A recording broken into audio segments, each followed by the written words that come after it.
Hi friends, so ನಾವಿವತ್ತು baby bathing powder ಮಾಡಬೇಕು ಅಂದ್ಕೊಂಡಿದ್ದೀವಿ. ಸೊ ಇದಕ್ಕೆ ಇಂಗ್ರೀಡಿಯೆಂಟ್ಸ್ ಇಷ್ಟಿದೆ.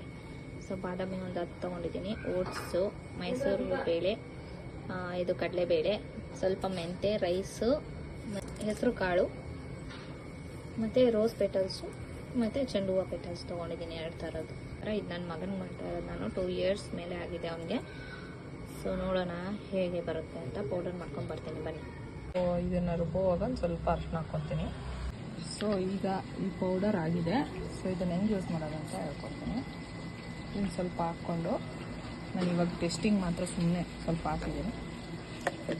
ಇದ್ರ ಜೊತೆಗೆ ಹಾಲಾದರೂ ಹಾಕೋಬೋದು, ಮೊಸರಾದರೂ ಹಾಕೋಬೋದು, ಅಥವಾ ನೀರಾದರೂ ಹಾಕೋಬೋದು ಫಾರ್ ಬೆಸ್ಟ್ ರಿಸಲ್ಟ್. ಸೊ ನೀರು ಸ್ವಲ್ಪ ಹಾಕ್ಬಿಟ್ಟು ಮಿಕ್ಸ್ ಮಾಡಿಕೊಂಡು, ಸೊ ಇದು ಈ ಥರ ಬಂದಿದೆ. ಸೊ ನಿಮ್ಮ ಸ್ಕಿನ್ ಮೇಲೆ, ಬೇಬಿ ಸ್ಕಿನ್ ಮೇಲೆ ಈ ಥರ ನೀಟಾಗಿ ಸರಿ ಎಲ್ಲ ಸ್ಕ್ರಬ್ ಥರ ಯೂಸ್ ಮಾಡಿ ನೀಟಾಗಿ ವಾಶ್ ಮಾಡಿ, ಆಮೇಲೆ ನೀಟಾಗಿ ನೀರಲ್ಲಿ ವಾಶ್ ಮಾಡಿಬಿಟ್ರೆ ಆಗೋಯ್ತು.